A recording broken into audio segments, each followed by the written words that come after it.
How's it going, everyone? Okay, so here's the story with this. I saw in our Slack channel, in our mastermind, that one of our clients had a crazy success story. In fact, Adam, who's also on here, said, "Hey, man, you need to check this big wins column because we just got something really, really cool." And we wanted to do a quick interview because the Facebook group was like, "Whoa, how did you do what you did?" So first of all, Mark, thanks again for taking the time and welcome. Yeah, thanks for having me. Adam, if you want to just take a quick second. So Adam is my partner in this. We've been in business now I've been in the business for 10 years. Adam's been working with me for like 4 years or 5 years now, and helps me run Raisemasters as well. And yeah. I think to add some color here too, as Hunter mentioned, it's almost been about 5 years now. He brought me under his wing. We've been through some incredible journeys, and now we're here with Raisemasters. And I don't think I've seen as mind-blowing of a testimonial until now. So you guys are in, get your popcorn ready. That's cool. All right. So Mark, just want to hear just a little bit about your background and then, how we ended up getting to know each other, and we'll go from there. Sure. My name is Mark Shuler, and I am a practicing architect in the state of Washington. I'm also licensed in Texas. And, about 8-10 years ago, I started just doing real estate. About 20 years ago, I actually got an advanced degree in real estate development from the University of Washington. And then as things happen, life gets in the way, and it took me a while to kind of get going with it. But 8 years ago, probably, I started getting really serious about it. And, so I found that for me, the niche I really enjoyed the most, just given my architectural background, is apartments. I've been a housing architect for, 40 years and know the product type intimately. So it was a real natural pivot for me to kind of move into that space. And then, I don't do ground up development. I find that the risk profile is not my cup of tea. So I just got involved with the value add game, and been doing that for a long time. I've done probably 14 syndications now, turned thousands of units, currently have about 300 million under management, about 2,000 doors, and doing deals all the time. I've got 3 deals I'm doing right now. So awesome. And we're going to talk about, there's so many things I want to unpack there later in the conversation, but you obviously had a tremendous momentum coming into our group, and sometimes we'll circle back on that, but because of the fact that you had so much momentum, have you been in a mastermind, a coaching program before, anything like that? It was kind of one of these quasi guru things. And, I didn't pay the kind of rates that are being charged right now. I don't advise anybody to do that, but, it was an okay experience for me. I felt like it was the kick in the pants I needed to pivot off what I was doing as an architect and really get going in the business. So from that point of view, it was great. From a learning point of view, it quickly became apparent I knew a lot more about the business of my coach. So, so I kind of ran it through its course. I think I signed up for a year coaching program, and, just kind of went off and did my thing ever since then. So that's awesome. But this is a different level of mastermind than what I've participated in the past. So I enjoy the repartee of the group, and just the kind of the kicking around of ideas, and everybody sort of rolling up their sleeves and really trying to kind of get in the weeds and, what are we talking about this week, and really drilling down on it. I find that extremely beneficial. I'm very detail oriented as an architect. And so, I just kind of gather all this data, and I just kind of store it away in my little computer and, use it. I use it all. So that's awesome. All right. So we'll talk about Raisemasters in a little bit, but let's talk about this crazy raise. Yeah. Let me kind of lay us some groundwork, I should say, leading up into this raise, and then the results, and then how you're able to accomplish this. I'm not sure I'm going to address how I accomplished it. I'm still trying to unpack that one, but, it was a standard deal for us. We do a lot of deals in the $35-40 million range. And so this is kind of a middle of the fairway raise for us, about 13-14 million, which, we've gotten really good at that size deal. with our business model, we have to have a certain size deal in order to support the labor we put on a project. So, it's generally 200, 250 doors at a minimum. You start doing the math, you get up to 35, 40 million all day long. So, it was a new market for us. So I had to do a lot of research to familiarize myself with the market and just have my bullet points all lined up for a bunch of questions that I knew I was going to get. So I had all my arguments all lined out and did my standard OM. I'm very detailed on my OM. You've seen them. I kind of set up my whole CRM and my mailing process. And, I'm getting better at that. I'm not great at it, but, I did do a little bit of automation this time around and hit send. And it was crazy. At one point, we were raising $1 million an hour. We did that for 8 straight hours, and it was $13.5 million, and we had to shut it down in 24 hours. We just had such a huge outsized response that we were not anticipating. We were not expecting, guys writing us $2 million checks, $1 million checks. 4.3 million in 1031 money. The $200,000 checks coming in at the clip that they were coming in at. And granted, I do a lot of preparatory legwork every time we release a deal. So I'm, sending out a pre-email or pre-blast email, letting people know I've got one coming up, be prepared, look for it. It is going to fill very quickly.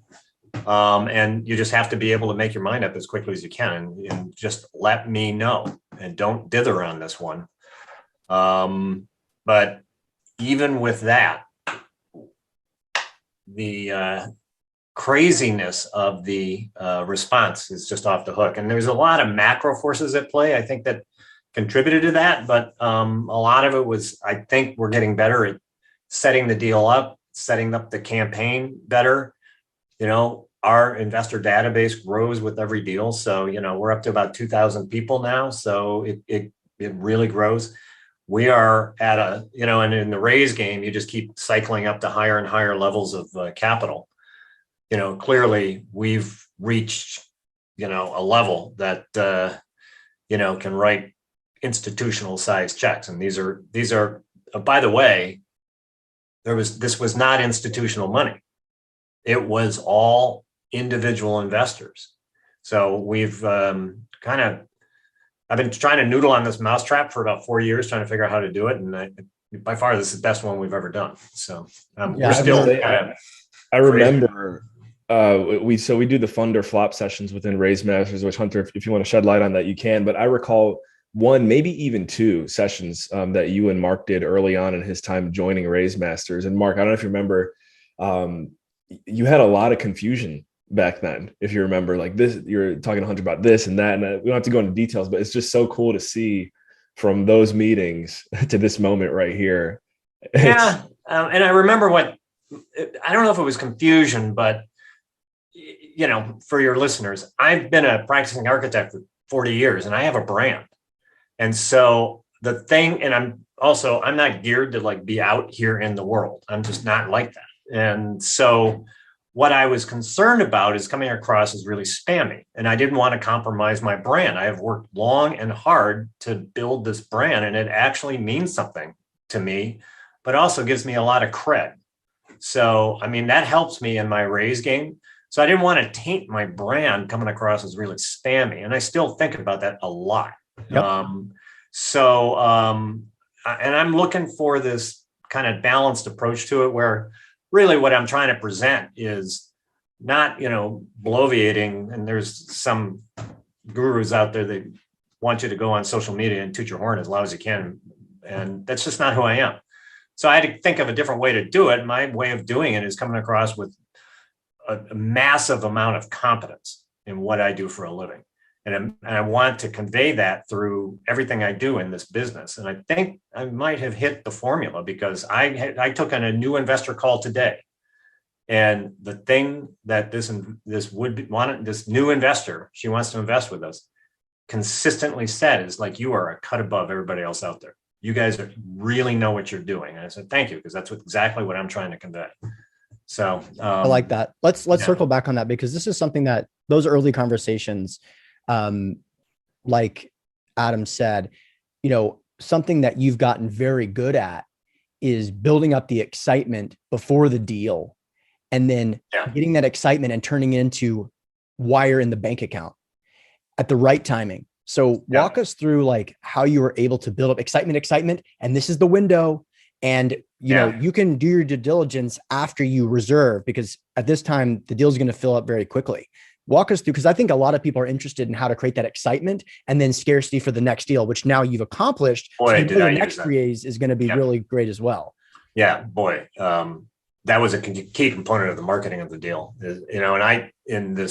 so I don't know if you guys have seen the kind of commercial real estate. Every time they send out a new deal, they've got this mailer that's designed for both desktop, tablet, and mobile applications, and they end up being this really skinny kind of mailer that fits well on a mobile phone but looks really skinny on a desktop. And I had I use gig workers a lot for this sort of thing, and so I worked with this guy from India, and we designed this really flashy looking mailer with live buttons in it. And, just in that mailer, like 4 times, I said, do not wait. This is going to fill fast.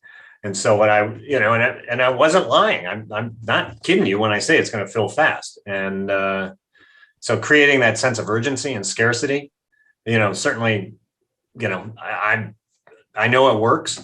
And now I have a huge story I can tell on my next one. Totally. And this is one of the things that I felt like I had to kind of push you on a little bit, because, and I too, like, the name of my company is ASIM Capital.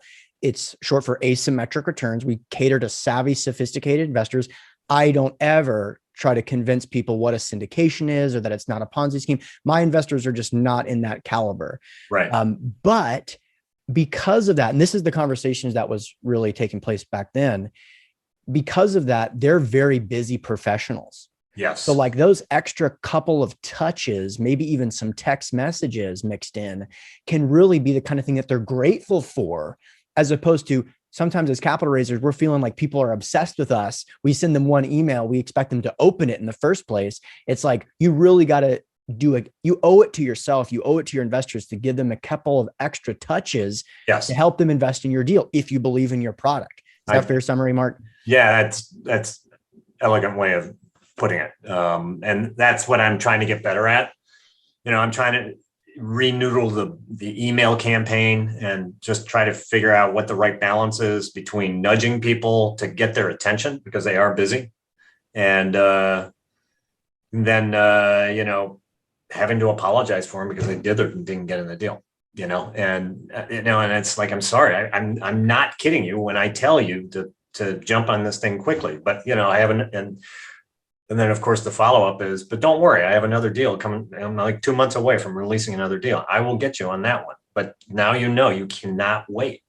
So it's a beautiful thing, creating all that urgency. So it will last a lifetime, especially. Yes. So like something that I do in my raises, I usually am a very significant investor in each of our investment opportunities. I'm usually the largest or one of the largest, something like that.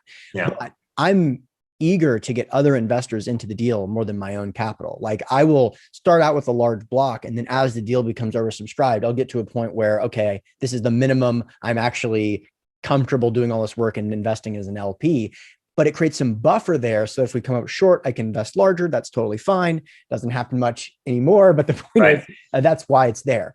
From your perspective, and that's happened to me on a couple of deals. I used that same strategy. I didn't get the buffer. And I got squeezed out of my own deal. So it's like, now I'm committing, heavy and early. So totally. So quick question. One of the things that we focus on in Raisemasters in the training is to focus on automations, systems, so that you don't have to do a bajillion phone calls. If you're trying to raise, $16 million, which I should say that's what you raised, $16 million in 24 hours. A lot of people hear that and they think, what team of salesmen did you have to kind of get this money across the finish line? Could you provide some context in terms of what systems you're using that allowed you to do this in a scalable manner? It's me and my IT guy, and we're using a CRM, and, we sent a preparatory email out. We sent out the email with the offering memorandum. And then I sent out a, okay, we're oversubscribed email 2 days later. Wow. Honestly, on this one, it happened so fast. I didn't even have a chance to do a webinar.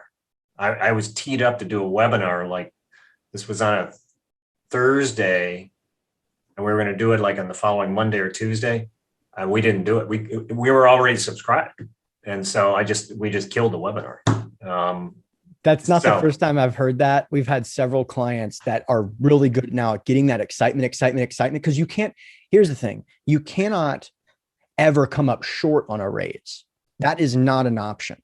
So right. You can push all the buttons to ensure that you are oversubscribed. And then once you start to get good at it, you'll find, okay, we were supposed to do the webinar on a Monday. On Friday, it's oversubscribed by 20%, meaning that we're really confident we'll get it fully funded. We can go to Vegas for Saturday and Sunday. We don't have to do the webinar. That's right. But to some people, that sounds kind of like an infomercial. Like, there's no way you got all this money across the finish line. Just for context, how many investors do you think you had in terms of the number of investors? Because I know there were some significant LP investors. Yeah. I don't know, 75 or 80 at a minimum on this one. You know, I've had deals where we've had as many as 250. Okay. And did you do any phone calls in that 24-hour period? Nope. No, I went to bed. I woke up the next morning and we were full. Yeah. So that is pretty awesome. I actually didn't know any of the details of that, but that is really, I can tell that. Yeah. One thing I'm wondering, Mark, and this is impressive, and maybe you can dive deeper beyond your, obviously you have the experience in the sector. A lot of capital raisers feel as though they need to have a podcast in order to achieve something like this, because you definitely see success stories where that's the case. But obviously that's not the case for you. And there's some other members in our group who've had some impressive, victories without having you got to have a podcast in order to do this. So what's the, in your take, what was the secret there? As far as just being able to influence people without really having that stage of your own that I feel like is two ways I can unpack that. I've been kind of just taking pages out of your playbook. One, I've been kind of building a website. If you go to, I don't know if you guys have been to my website, but you go there and the first thing I have is a credibility counter. And, it just kind of scrolls through the size of our portfolio and it's very dynamic. A little hard to not see that. And that's, for a lot of folks that, the visual kind of connections they're making makes it pretty compelling. I think in my case, I've been doing this a while. So I've been at this game for 8 years. So a lot of people have made, what I counsel a lot of people is when you're first getting in the game, it is hard for your friends, family, and acquaintances to switch how they view you. Let's say you're a lab tech at, UW Hospital or something like that. And all of a sudden you're now a real estate investor, building up the credibility with people to get them and convince them that that's what you're doing and that you actually know what you're doing, to get them to place capital with you. That is a big mountain to climb. So I have spent years kind of making that transition and pivoting off of architecture and into real estate. And it wasn't a big pivot for me. I mean, people see me doing this all the time. I have 5 family members who are commercial brokers. So, it's not a hard sell for people to see me in that role. And now I've done 14 syndications. I mean, people just are really comfortable not only seeing me that way, but now they want to get in on the game. So, I've put in the hard work. I've climbed the mountain and I'm sitting at the top, so doesn't mean other people can't do it, but it takes a while. Totally. It's hard work. If it wasn't, everyone would do it. Oh yeah. That's actually a tie-in. There's 2 tie-ins there that I want to kind of talk about because, when we first got together, we started getting to know each other, background as an engineer, structural engineer, architecture. It's kind of similar. You got a tremendous background in this business, as someone who kind of I really like to help people get to the next level. Coachability is something that we always look for. And sometimes if someone comes in with like pretty significant momentum, it's like, okay, is this person going to be coachable? Are they going to be contributing to this group? Like sometimes you can feel like, hey, I've figured this out. I can move on with my life.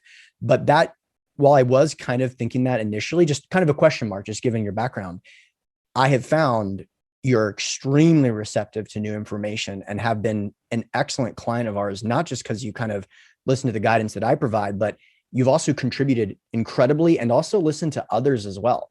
What guidance do you have for people? I mean, first of all, talk about your experience as a client in Raisemasters and also just the community element, because you've played a huge role in a lot of people's growth. Thanks. So when I came into Raisemasters, I had done a number of deals and had been really on my own intuitively trying to figure out the mousetrap that you had already figured out. And I could have spent the next 10 years trying to get to where I am right now. And just so your listeners know, I've only been a member of Raisemasters for a year, if that. And I feel like I jump started and pushed myself way down the road compared to where I would have been had I tried to figure it out all on my own. So I was at a point where I knew what I needed. I'm usually pretty hyper-focused, almost autistically so, on a goal. And I knew the goal that I had to accomplish, and I had to accomplish it really rapidly.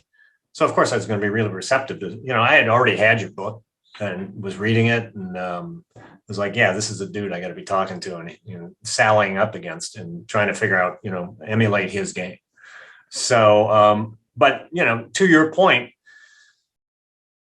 I, long ago learned that I just need to keep my ego tucked in my back pocket. And, when you do that, good things happen. And, you all of a sudden you do become more receptive to information and data. And as basically a hyper analytical guy, I'm always trying to build bigger and bigger data sets so I can spin the calculus in my head and figure out what I have to do next. And I've just learned to shut my brain off and listen. You got ears and mouth on your head in a certain proportion. You should be using them that way. So that's kind of how I do it. So. Yeah, I really like that. And it's just such a great lesson to learn. We're always constantly growing and learning. And there's so much out there that that you can learn. I mean, I learned something at every single one of the meetings. That's one of the reasons why I love to attend all of them. And the outside speakers are just incredible. But also the members themselves. We have incredibly high level members who are raising, 10, 20, $30 million. Yeah. And then also people who are raising their first million, but have just incredible backgrounds outside of real estate. Right. People that recently received IPO capital. It's okay, now I've got this money. Let's convert it into a real estate syndication business. And I can go on and on. So we got to close up because I want to keep this at 25 minutes. But Mark, for anybody that's kind of sitting on the sidelines on the fence, what would you say for people? And in terms let me just sprinkle a little cherry on top to that one too. Anyone out there who might be a Mark Shuler as well, because I'm on the sales front with a lot of our incoming members, and I meet individuals who have had tremendous success prior to Raisemasters like yourself, and they could go either way. So to another Mark Shuler, even listening, considering Raisemasters, if you could. Follow up with Hunter. Is that clear, Hunter? Yep, 100%. Yeah. I'm a big one about, setting and articulating your goals. And look, if this is a business that you want to pursue, just be aware that a lot of people, they have the misconception that, you just go out and buy a building and all of a sudden you're a real estate investor. Look, you can do that, but I wanted to play the game at a really high level. I'm not talking about Pop Warner ball. I wanted to go to the NFL right away. And so if you want to do that, then, core component of real estate is knowing how to raise money. And that is, believe me, that is an acquired skill. And there is a lot to understand about it. There's a lot of legality around it. You have to understand there's all the SEC rules. You just don't stumble into it and raise $16 million just because. So you have to have, systems in place, but more importantly, you have to have the mindset. And I do think that certain personalities do better in this. And I find that personalities that are receptive to input and are willing to kind of fly and make changes on the fly and adapt and, kind of rebrand themselves constantly, do well in this line of work. I mean, it's a relationship business. And so if you're going to go in there and try to be a bull in a china shop, you're not going to do well. But if you're going to go in there and just talk to people, that's all this business is. Just talk to people and don't try to be an asshole. Really, good things will happen and you will get there. But I want to emphasize, it took me a long time to get here, years, and I've worked hard at it. And I've made some mistakes and I've stumbled. And could I have jump started it sooner? Yeah, but life gets in the way, and I can make up any number of excuses. You can get there as quickly or as slowly as you want. It just really depends on you. And the mind is a really wonderful thing. You put enough roadblocks in your way, you won't get anywhere. If you move all the roadblocks and just kind of focus and calm yourself, you'll get there right away. I mean, but you have to be receptive to it. That's just always been my goal and take in life. So cool. Really powerful stuff, especially coming from you, Mark. Listen, man, I really appreciate you doing this. I know you're a busy guy, and Adam, I appreciate you joining as well. So thanks so much for sharing your case study. Congratulations on the $16 million in 24 hours, especially since you didn't sell your soul to some institution, man. I absolutely love hearing that. Congratulations to your investors. And the trophy that he's got coming his way, Hunter. That's right. I have a trophy? We're going to send you something in the mail. So thanks again, Mark. Talk to you soon. Thanks, guys.